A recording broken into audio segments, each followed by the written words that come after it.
dan terdiri dari perwakilan seluruh masyarakat dan ditambah dengan 7 orang anggota khusus yang mewakili pemerintah. Kita semua harus insya bahwa yang akan digunakan nanti tentang bukan hanya untuk diri pribadi, akan tetapi tentu sudah merupakan keinginan dan pendapat rakyat yang sudah didengarkan. Untuk itu kita semua harus menjalin hubungan yang erat oleh seluruh rakyat. Tugas menyiapkan kemerdekaan Indonesia tentu tidak mudah, karena ikatan dan gambaran akan kemerdekaan sudah tidak jelas.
berbagai-bagai pandangan yang diungkapkan oleh para pembicara terdahulu menyiratkan ketidakmampuan melepaskan diri dari bayang-bayang equal gereja dan negara, sebagaimana terjadi di bumi Eropa. Pandangan ini salah karena hubungan N-Ensrat berlainan dengan hubungan Islam dan negara. N-Ensrat pada asalnya mempunyai hubungan dari atas ke bawah yang menguasai hidup orang banyak. Kalau ada pertentangan antara stand sebagai negara dan stand sebagai res, yang kedua-keduanya berkuasa atas umat yang sama, itu tidak mengherankan. Tetapi antara Islam dan negara tidak ada pertentangan. Oleh karena Islam adalah agama, bukan negara. Paling jauh boleh dikatakan dengan ucapan agama para bangsa. Islam ialah masyarakat. Ia mempunyai lingkungan dalam masyarakat, tetapi ia tidak mempunyai organisasi seperti itu. Oleh sebab itu, ia bukan Islam. Kita mendirikan negara dengan dasar perpisahan antara agama dan negara, melainkan kita mendirikan negara modern di atas dasar perpisahan antara urusan negara dan urusan agama. Kalau urusan agama juga dipegang oleh negara, maka menjadi perkakas negara, dan dengan itu hilanglah sifat yang tidak berubah. Kita harus menentang individualisme, dan saya sendiri boleh dikatakan lebih dari 20 tahun berjuang menentang individualisme. Kita mendirikan negara, kita mendirikan negara baru di atas dasar baru, di atas dasar gotong royong dan usaha bersama. Jangan kita beri kekuasaan yang sekuasa-kuasanya kepada negara untuk menjadikan negara baru itu negara berkuasa. Sebab itu ada baiknya tentang warga negara disebutkan juga hak supaya jangan takut mengeluarkan suaranya, formulirnya atau reaksi. Boleh kita serahkan kepada panitia kecil, tetapi tanggungan ini perlu untuk menjaga supaya negara kita tidak menjadi negara berkuasa. Sebab kita mendirikan negara kita pada dasar kedaulatan rakyat. Itu hak merdeka berpikir. Emang ini agak sedikit berbau individualisme. Urusan saya ini tiada lain dan tiada bukan, ialah untuk menjaga supaya negara yang kita dirikan ini ialah negara penerus. Supaya negara penerus nanti janganlah menjadi negara kekuasaan, negara penindas. Dasar yang kita kemukakan ialah gotong royong dan usaha bersama. Pendek kata, kolektivisme sekian. Terima kasih Saudara Muhammad Hatta. Untuk selanjutnya, saya persilakan Tri Gabus Kusumo untuk menyampaikan pemikirannya.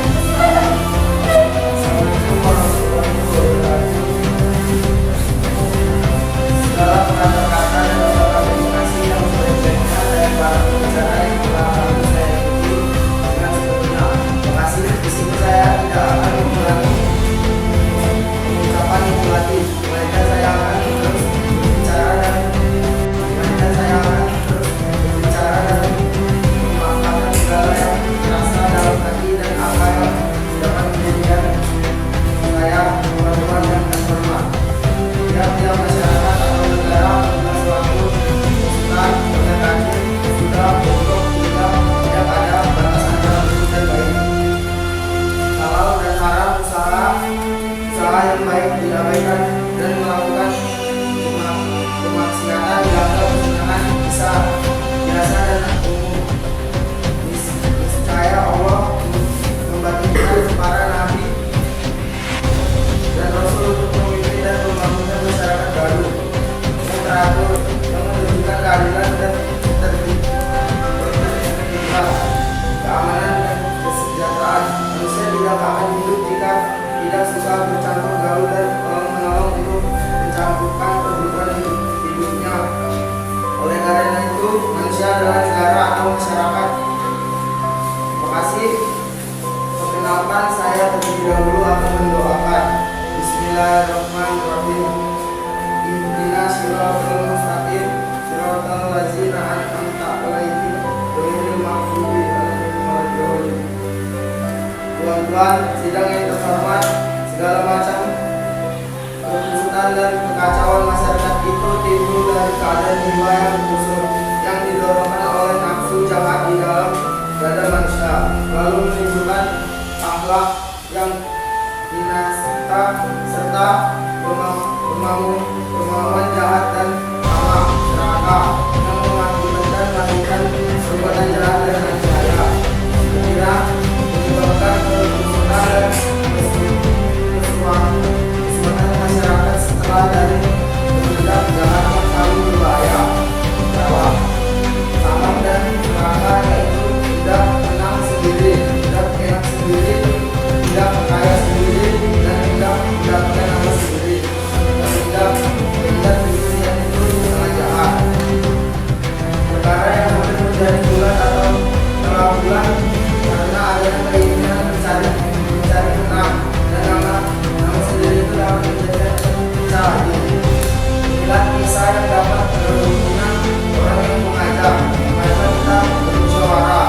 Oleh karena itu, dengan terikat saya katakan segala perbuatan meskipun kelihatannya baik, tapi bila didorong oleh hawa nafsu, niscaya dianggap tidak akan menjadi baik dan tak mungkin dapat menghasilkan kebaikan. Akhlak seseorang harus mendapatkan perbaikan dalam usaha memperhatikan masyarakat para nabi dan rasul, bermula meritik memperberatkan para perbaikan budi pekerti. Seorang yang menjadi anggota masyarakat itu, sebab itulah budi pekerti. Anggota masyarakat baik niscaya keadaan masyarakat itu akan baik pula, dan wanita bukan menimbulkan perbuatan. Maka bangunlah negara di atas dasar ajaran Islam seperti surat Al-Imran ayat 103. Wantasimu bilaihi jami'an wala tafaraku wadhkuru mata ilahi alaikum kuntum adaan fa'aman fa'alaina dululikum fa'awasulakum bini'mati mana wa'akuntum asyafa mungkasin binatani ma'an jarasum minha dan alika wa'abayinu ilahu lakum ayyatin dan janganlah lupa sabda Nabi Muhammad SAW, hubungan seseorang mungkin antara satu dan yang lain bagi batu dan tembok, suatu dan yang lainnya kokohan agama pangkat persatuan. Janganlah takut dimanapun mengumumkan dan mengantarkan agama, bukan hanya perkara agama saja, dan dapat menimbulkan perselisihan dan perpecahan apabila diperbincangkan dengan tidak berdasarkan kejujuran, kesucian, dan keikhlasan. Perkara bentuk negara kita ini republik atau moral serikat atau kesatuan itu pun dapat menimbulkan perpecahan dan perselisihan yang amat hebat dan dahsyat. Semangat berselisih pokok pangkal perpecahan warisan zaman kolonial, penghalangan pemersatuan bila pembicara dan permusyawaratan tidak didasarkan kesucian, keikhlasan dan kejujuran, tapi berdasarkan keinginan seseorang atau golongan untuk menang sendiri dan mau enaknya sendiri, mendapatkan nama sendiri, atau berdasarkan kekhawatiran tidak akan mendapatkan pangkat atau kursi sudah pasti akan timbul pecah dan pembatalan yang lebih dahsyat dan bahaya. Padukan tuan itu dan sidang yang terhormat, pembicara saya yang sedikit panjang ini rupanya sudah cukup dan tidak ada lagi rasanya saya paparkan. Terima kasih, saya akan menutup dari saya ini dengan mendoakan, ya Allah, mudah-mudahan negara ini Indonesia baru yang akan datang ini berdasarkan agama Islam yang dapat menjadikan negara yang tegak, tetap kuat dan kokoh. Amin. Waalaikumsalam warahmatullahi wabarakatuh.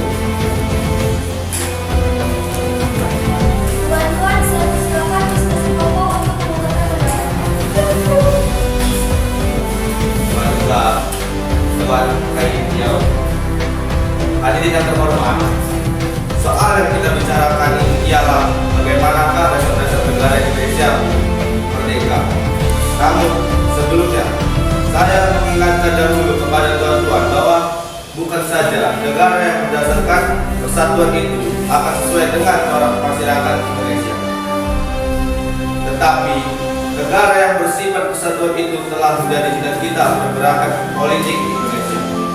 Pada zaman dahulu sampai sekarang, saya hendak memperingati kepada tuan-tuan pasal 2 daripada Peraturan Pancadharma yang telah diterima oleh Josaini ialah bahwa kita hendak mendirikan negara Indonesia yang merdeka bersatu. Jadi cita-cita ini tepat sesuai dengan corak masyarakat Indonesia yang asli. Nah, lalu bagaimanakah dalam negara hubungan antar negara dan negara agama? Oleh anggota terhormat Tuan Muhammad Hatta telah diuraikan dengan panjang lebar bahwa dalam negara persatuan di Indonesia hendaknya urusan negara dipisahkan dari urusan agama.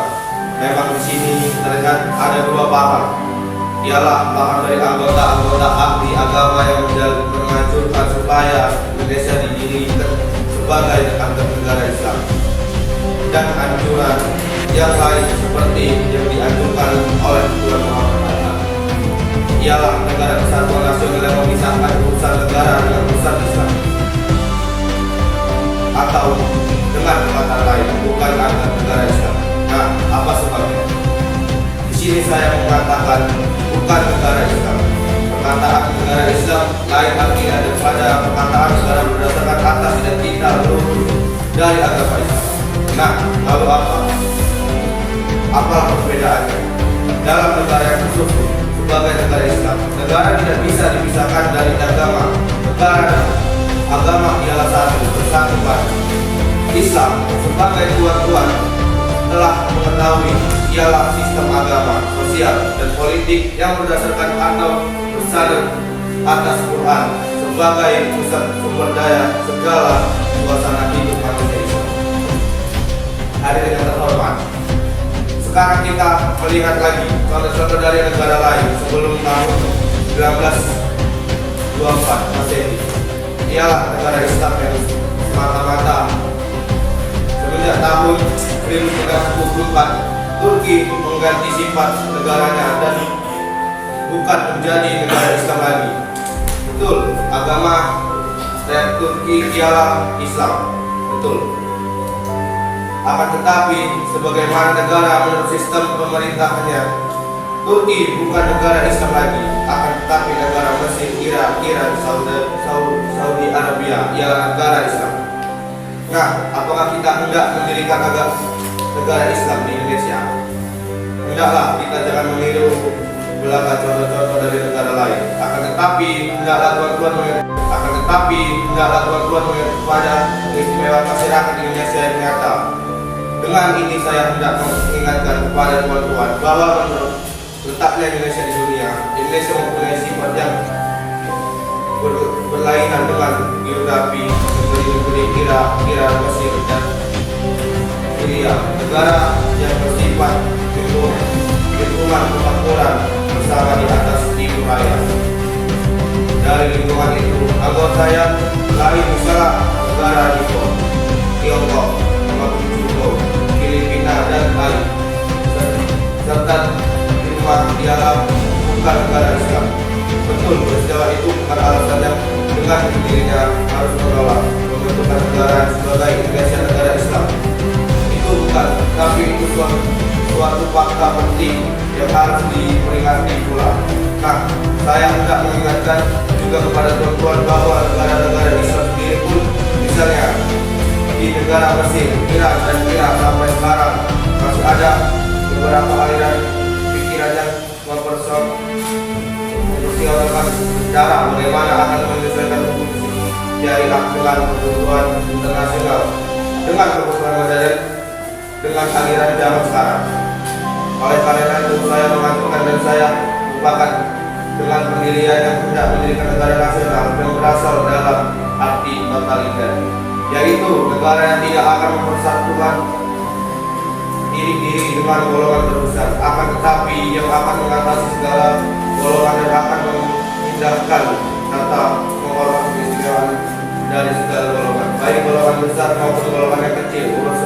Urusan agama akan diserahkan pada golongan-golongan agama yang bersangkutan dan dengan sendirinya dalam negara demikian. Seseorang akan merdeka memeluk agama yang disukai, baik golongan agama maupun golongan yang kecil. Tentu akan merasa bersatu dengan negara nasional yang bersatu. Itu tidak berarti bahwa negara itu akan memelihara seperti kemanusiaan yang utuh, akan memegang teguh cita-cita moral rakyat yang utuh. Maka negara dan media itu tidak Indonesia juga memakai dasar moral luhur yang diajukan supaya para negara cinta kepada tanah air ikhlas akan diri dan suka berbakti kepada air tanah air, supaya mencintai dan berbakti kepada pemimpin dan kepada negara, supaya takluk kepada Tuhan yang tiap-tiap waktu ingat kepada Tuhan. Itu semua harus diajukan dengan takluk kepada Tuhan, supaya tiap-tiap waktu ingat dari negara nasional yang bersatu itu. Dan saya yakin bahwa dasar-dasar itu diajukan oleh agama Islam sebagai telah diuraikan oleh anggota yang terhormat Tuan Muhammad Hatta. Dalam negara itu soal sentralisasi atau sentralisasi pemerintah dengan pada masa, tempat dan soal yang bersangkutan, maka dalam negara Indonesia yang berdasarkan pengertian negara integralistik itu, segala golongan rakyat, segala golongan daerah yang mempunyai keistimewaan sendiri akan mempunyai tempat dan kedudukan sendiri-sendiri sebagai orang organik dari negara seluruh pihaknya. Baiklah, hadirin yang terhormat dan juga Tuan Kaitiau, sekian saja apa yang saya katakan pada kesempatan kali ini tentang dasar-dasar yang hendaknya dipakai untuk mendirikan negara Indonesia merdeka atas dasar pengertian negara sebagai persatuan bangsa Indonesia yang tersusun, atau sistem hukum yang bersifat integralistik, di mana negara akan terwujud dan bertindak sebagai penyelenggaraan kehidupan keadilan rakyat seluruhnya. Maka kita akan dapat melaksanakan negara Indonesia yang bersatu dan adil seperti sudah termuat dan tercantum pasal 2 yang berbunyi, kita mendirikan negara Indonesia yang makmur, bersatu, berdaulat, adil dan makmur. Maka negara hanya bisa adil jikalau negara itu menyelenggarakan rasa keadilan rakyat dan menuntun rakyat pada cita-cita yang luhur menurut aliran zaman negara Indonesia yang berdasarkan atas semangat kebudayaan Indonesia asli. Dengan sendirinya akan bersifat negara Asia Timur Raya dan negara Indonesia yang terbentuk atas aliran pikiran persatuan dan raya uraikan dan tadi akan dapat menjalankan karmanya atau kewajibannya dengan semesta sebagai anggota dari keluarga Asia Timur Raya. Sekian, terima kasih.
melihat orangnya. Mereka belum mengingat bumi yang ada di dalam manusia itu.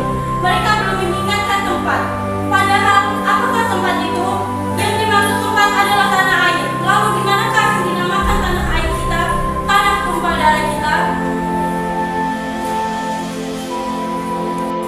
Menurut geopolitik, Indonesia lah tanah air kita. Tapi Indonesia yang bulat yang ditujukan oleh Allah Subhanahu wa Ta'ala menjadi kesatuan antara dua benua dan dua samudra. Maka bangsa Indonesia ialah seluruh manusia yang menurut geopolitik yang telah ditentukan oleh Allah Subhanahu wa Ta'ala. Tinggal di kesatuannya semua pulau-pulau Indonesia dari ujung Sumatera sampai ke Irian. Seluruhnya saudara-saudara. Karena antara manusia 70 miliar ini sudah ada ladies and the atas handle. Sudah terjadi milion, tapi 70 miliar yang telah menjadi satu. Satu sekali lagi satu saudara-saudara. Kesinilah kita menuju mendirikan satu nasional staff di atas kesatuan Republik Indonesia dari ujung Sumatera sampai ke Irian. Saudara-saudara, tetapi jangan mengira bahwa tiap-tiap negara yang merdeka adalah satu nasional staff. Bukan Polsek, bukan BNN, bukan Sinten adalah nasional staff. Tapi seluruh Jermania adalah satu nasional staff. Bukan bagian kecil-kecil, bukan Venesia, bukan Lombardia, tetapi seluruh Italia nasional staff. Maka saya berkata dengan beribu-ribu maaf hormat kepada Sultan Rasul Hanya Kusumowo Mataram Meskipun Merdeka, bukan nasional staff, dan rasa hormat kepada Prabu Siliwangi di Pajajaran. Saya berkata bahwa kerajaannya bukan nasional staff, dan rasa hormat kepada Prabu Sultan Agung Tirtayasa. Saya berkata bahwa kerajaan Banten meskipun merdeka bukan nasional staff, dan rasa hormat kepada Sultan Hasanuddin Sulawesi yang telah membentuk kerajaan Bugis. Saya berkata bahwa tanah Bugis yang merdeka itu bukan nasional staff. Nasional staff hanya satu, Indonesia seluruhnya. Maka jikalau tuan-tuan terima baik, kita mengambil sebagai dasar negara yang pertama kebangsaan Indonesia. Tetapi kebangsaan Indonesia yang bulat bukan kebangsaan Jawa saja, bukan kebangsaan Sumatera, bukan kebangsaan Borneo, Sulawesi, Bali, atau lain-lain, tapi kebangsaan Indonesia yang sama-sama menjadi dasar satu nasional staff. Maaf Tuan Lim Kuan Kien, di dalam pidato Tuan, waktu ditanya Tuan Kuku Kaitio, Tuan menjawab, saya tidak mau akan merdeka bangsa. Tetapi saudara-saudara sekalian, prinsip kebangsaan ini ada bahayanya. Bahayanya ialah mungkin orang merujikan nasionalisme menjadi kolonialisme. Kita cinta tanah air yang satu, tetapi tanah air kita Indonesia hanya satu bagian kecil saja daripada dunia kebangsaan yang kita anjingkan. Bukanlah kebangsaan yang mendirikan, bukanlah Jupanisme. Kita bukan saja harus mendirikan negara Indonesia merdeka, tapi kita juga harus menuju pula pada kekuasaan bangsa.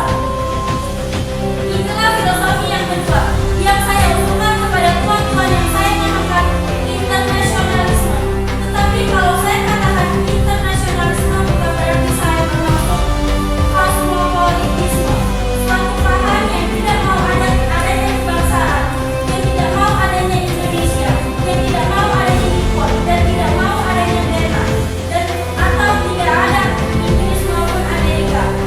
Internasionalisme tidak akan tumbuh subur kalau tidak berakar di dunia. Nasionalisme dan nasionalisme tidak akan hidup subur kalau tidak ada di dalamnya taman sarinya internasionalisme.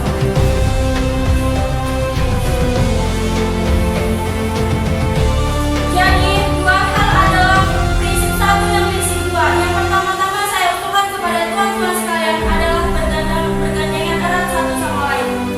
Selanjutnya, apakah prinsip yang ketiga? Dasar itulah ialah dasar mufakat, dasar perwakilan, dasar kemusyawaratan. Negara Indonesia bukan satu orang, bukan satu negara untuk satu golongan, walau golongan kaya, tetapi kita mendirikan negara semuanya buat semua. Satu buat semua, semua buat satu. Saya yakin syarat yang mutlak untuk kuatnya negara Indonesia ialah permusyawaratan perwakilan. Untuk pihak Islam, inilah tempat yang terbaik untuk memelihara agama. Saya pun adalah orang Islam. Maaf beribu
Bahwa Pancasila itu adalah benar-benar satu dasar yang dinamis, satu dasar yang benar-benar dapat menghimpun segenap tenaga rakyat Indonesia.